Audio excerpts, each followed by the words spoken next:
Hello folks, the Old Texan here. Today is July 4th, 2020. A day of barbecue and beer, homemade ice cream, chilled watermelons, fireworks and celebration. But today I want to talk a little bit about history and why we even celebrate this particular day in history. I think pretty much everybody knows that it's the day that the Declaration of Independence was instituted in the in that time, the 13 colonies. Why the 4th of July? Good question. It was kind of the culmination of a long series of events going back at least a year before the 4th of July. In 1775, it became kind of obvious that the British royalty were not going to respect the people that had colonized the eastern United States. I remember that before the 4th of July, there had already been open rebellion. There were guns, knives, clubs being used around the colonies against the British.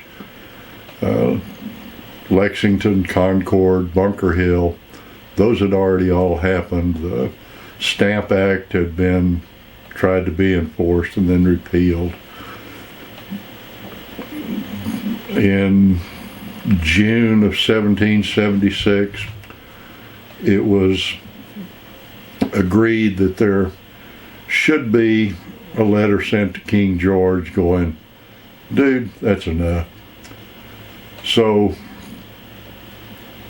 the standard story is that on July the 2nd, a group of 5 people were put together and were going to write out this letter. Well, Jefferson grabbed himself a cold drink, sat down in his room, and wrote up a few things. Got together with John Adams and Ben Franklin, and they tweaked it a little bit. And on the 4th of July, he brought it back to the conference. They made a few more tweaks, a couple more changes, and then voted to say, this is good, let's send this over to George, see what he says. It was the first official statement, we'll call it the first official statement to the rulers of England that the colonies had just had enough. If you go back through history and look, this is not a unique thing for people to do. Whether you go back to Moses going to the Pharaoh saying, let my people go. The Scots in 1320 trying to tell another English king, Edward I, that they just weren't going to put up with him. Whether it was the French people that led to the infamous and probably fictitious statement from Marie Antoinette of let 'em eat cake. These all tie together with a common thread. People will sit and accept a lot of intrusion and usurpations of their freedom for a long time, because the truth is, prudence really is a good thing. Again, let's go back to the American thing. On the 4th of July, 1776, it was stated, we want to be independent. We've had enough. It took until May of 1790 before there was actually a finalized constitution adopted by the 13 colonies. Rhode Island actually I think it was May 29th of 1790, was the last state to ratify the Constitution, which made us a fully defined, functioning country. Now, we'll leave Vermont out of this. We know that was about 6-8 months later, but they did it as an independent state, not one of the original 13 colonies. Even though by May of 1790, the government was already up and running and functioning. The Congress had already met. They had already passed some laws. We'd had a presidential election. George Washington had been nominated and elected president. I believe, I'm not sure, but I believe John Jay had already held the first session of the Supreme Court. So while the country was running, I consider that day of May 1790 to be the actual official date that the USA came into being. Even then, okay, so if we take 1790, even then, the country has not run smoothly. There have been many instances of groups of citizens within the country not liking what, a good example. The country was officially founded in 1790. 1791 had the first rebellion.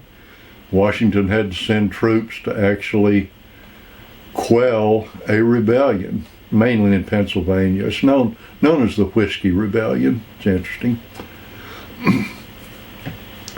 So this is a statement of there will always be a group of people that are unhappy with government.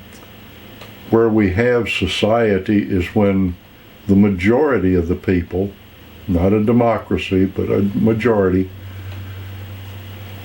have their representatives within a republic define laws and guidelines which the public can live with. I'm going to back up a little bit and go back to the Declaration. The Declaration is an interesting thing with a lot of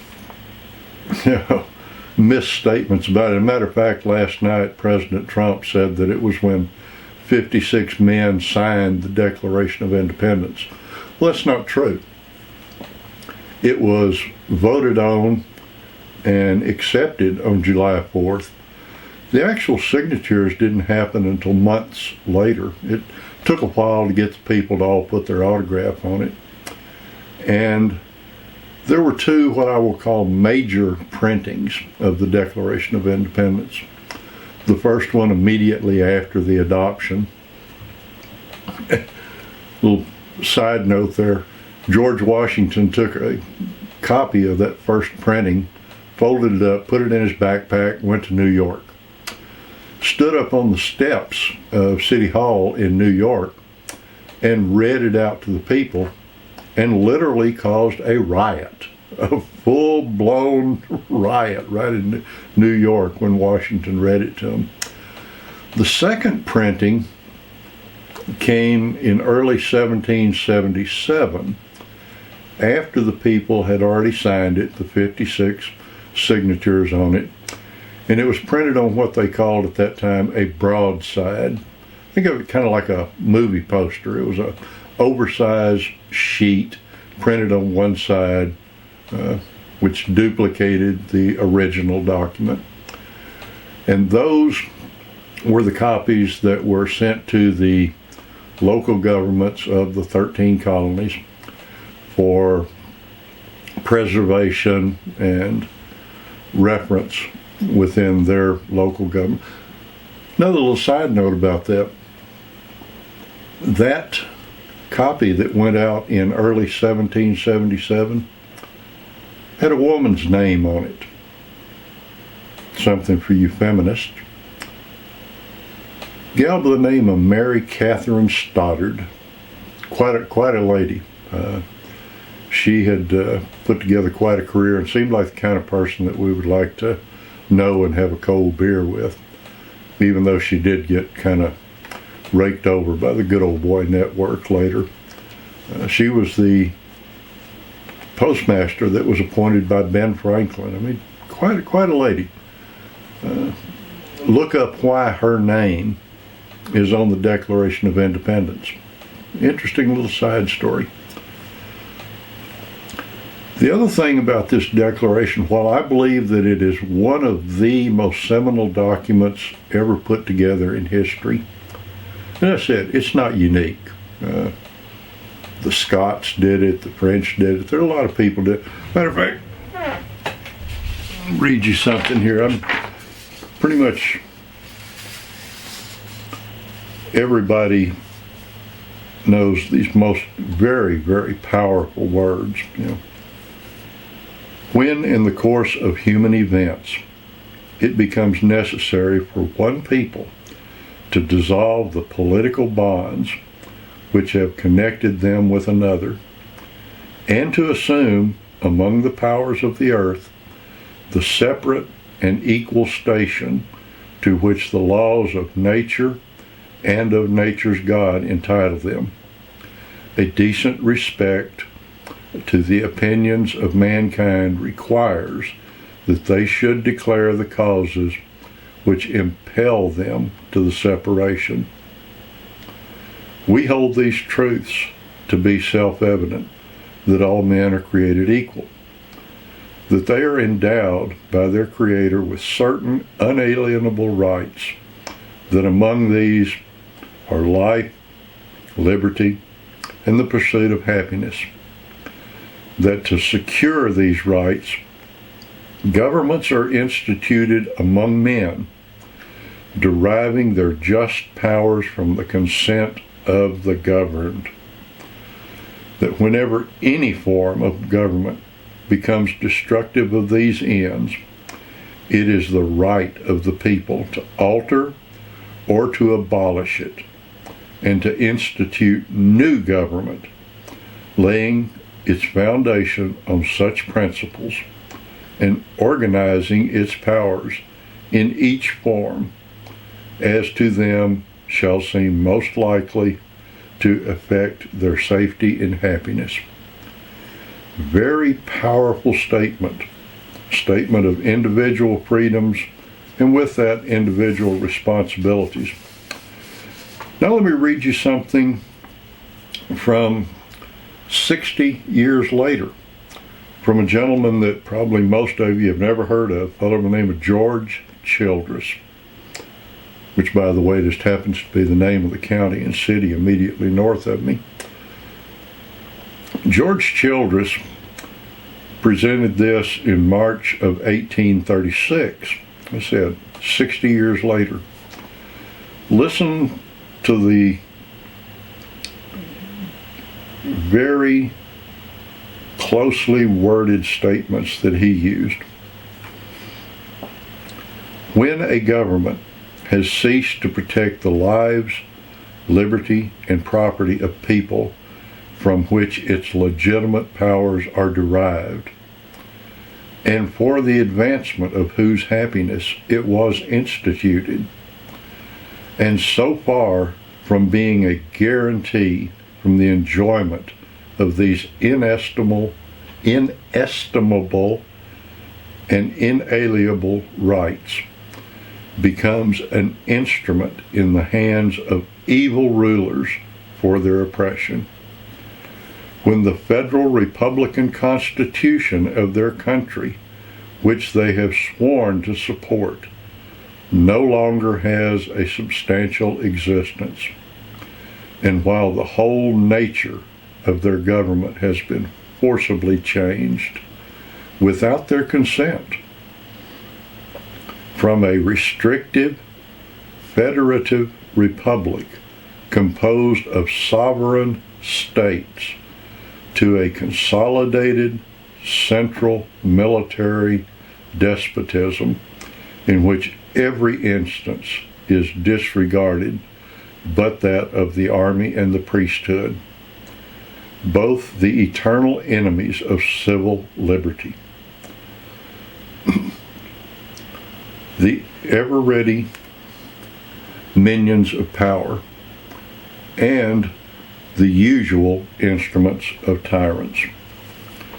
When long after the spirit of the Constitution has departed, moderation is at length so far lost by those in power that even the semblance of freedom is removed, and the forms themselves of the Constitution discontinued. And so far from their petitions and remonstrations being regarded, the agents who bear them are thrown into dungeons, and mercenary armies sent forth to force a new government upon them at the point of the bayonet. When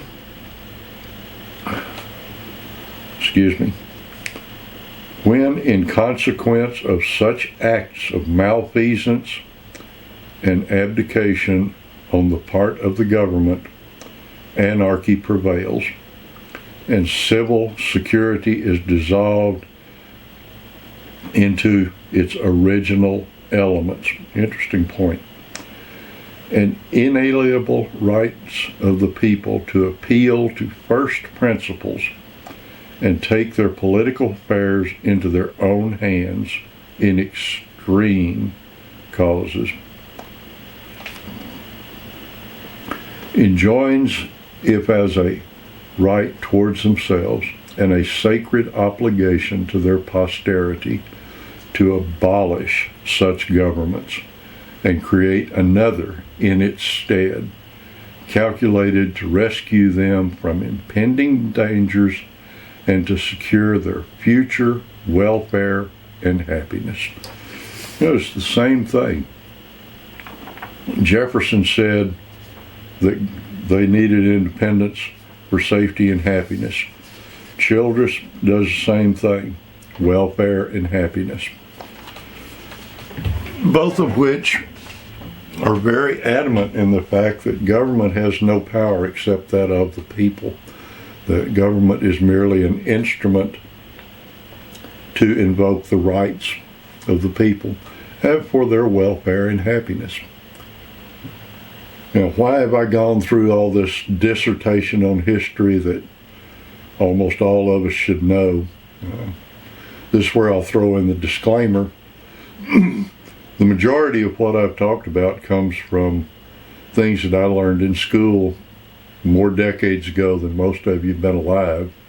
So there may be some little errors in dates and people, but I'm not a historian, I'm not a psychologist, I'm not a social expert, just an old fellow that's lived a couple of years, seen a couple of things, been a couple of places. If you understand things differently, that's fine. This is the way I see them and the way I think. Now back to why I said that I wanted to go through this little history lesson. Oh, by the way, George Childress in March of 1836, that's a quote from the Declaration of Independence for the state of Texas, written at the same time that Travis and his buddies were being killed at the Alamo.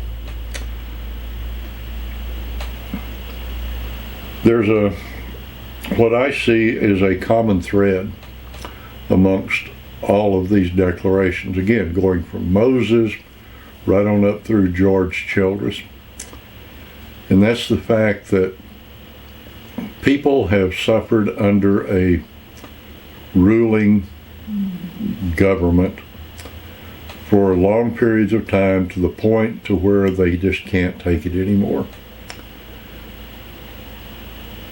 I truly, deep in my heart, hope that I am wrong, but I'm seeing the same thing come about in our country right now in 2020. And it's coming from both sides, those that are termed general liberal and those that are generally termed conservative. both with the same end, but coming from totally different directions. The conservatives continue to want to maintain a staid position of, things are okay, leave us alone. Again, general terms, liberal, conservative, they cover a great spectrum. They're not defined to any one little iota of people. The liberals, to the point of where they're seeing our current government as being non-responsive to their needs, and they're wanting to turn it into a fascist communist, whereas the conservatives, as a general rule, are wanting to use more police and government power to control the population,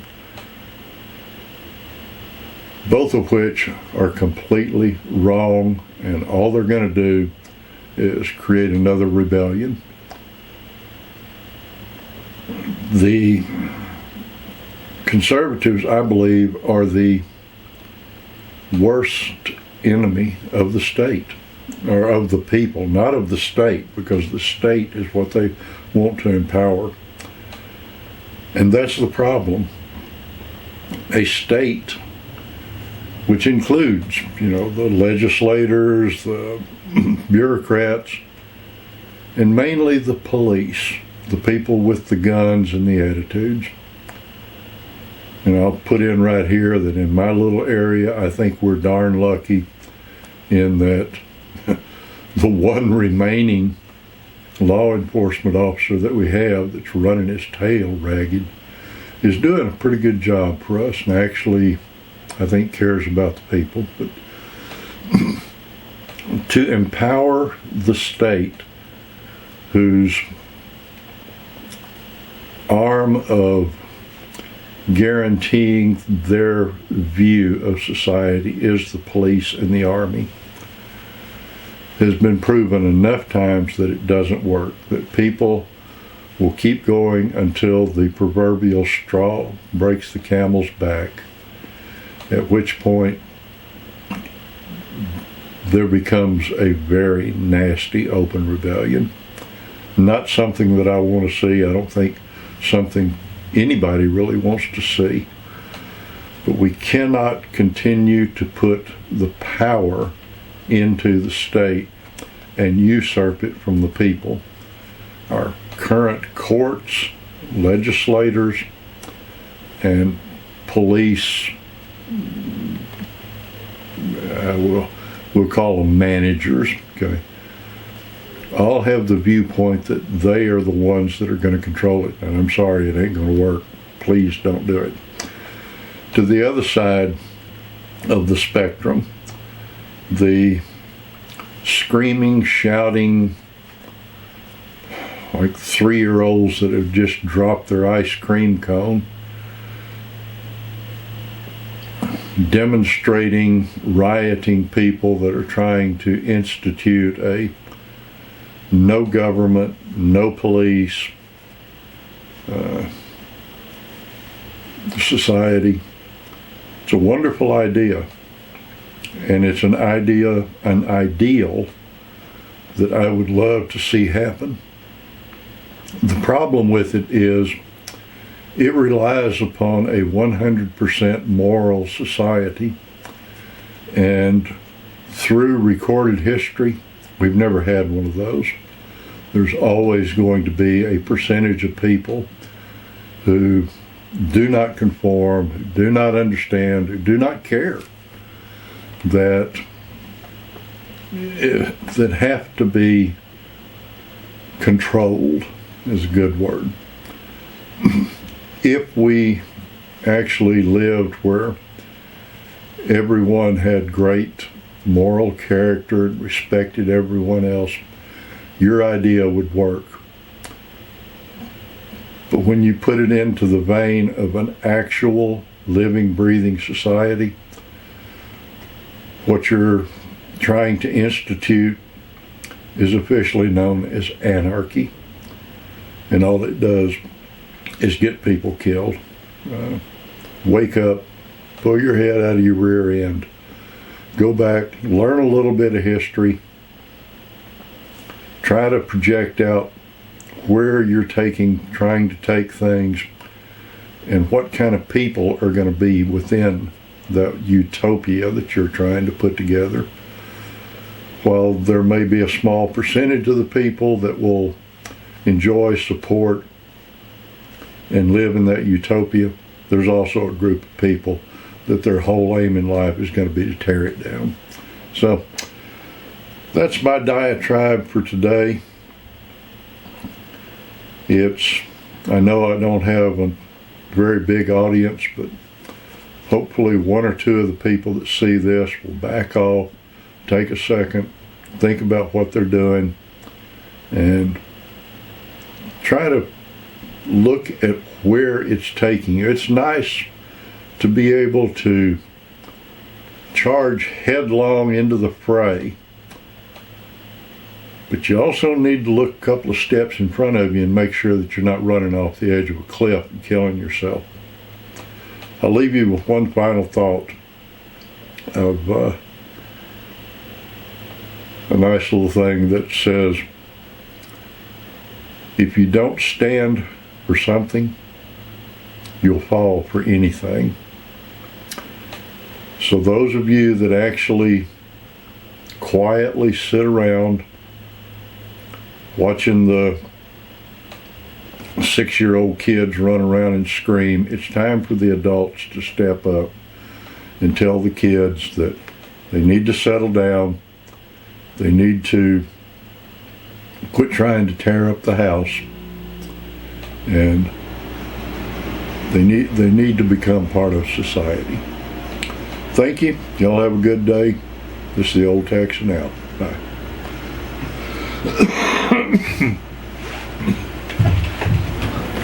Just a little short postscript to this Independence Day message. I mentioned during the original talk that it was my opinion that there was a certain group of people that were most dangerous and most responsible for a lot of the problems that as a general society we're facing today.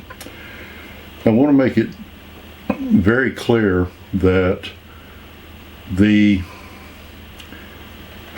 ideas and methods that they're operating under are what we have put into place and what we have asked them to do. And I realize that as a child of the 60s, us baby boomers, we're responsible for a lot of the things that have come about in the decades following the 60s and 70s with our somewhat laissez-faire attitude. That is something that must change, period, no question. Within any functioning society, there is no way that any government can, I hate the word control, but it's really what it is, can control the people. It is the responsibility of every single one of us to make sure that the people around us understand that they are responsible for their actions, that when their actions go outside the bounds of normally accepted civil society, that we make them aware that that behavior is unacceptable. To rely on the state to do that is abject stupidity. I'm not sure exactly what the ratio is in this country, but I think it's somewhere in the area of 500 to 1 of certified police, including everything, park police, parking patrols, whatever, clerks in the offices. There is absolutely no way in heck that one person can cover the activities of 500 other people. That's why it is your responsibility, my responsibility, your neighbor's responsibility, your responsibility to teach it to your kids that It is their job to make sure that society stays within the generally accepted bounds set out by the people in that society. Period. That's it. Nice postscript. Think I'll go have me a big glass of iced tea. Y'all enjoy the 4th. Celebrate it. Remember why we do it. Old Texan out.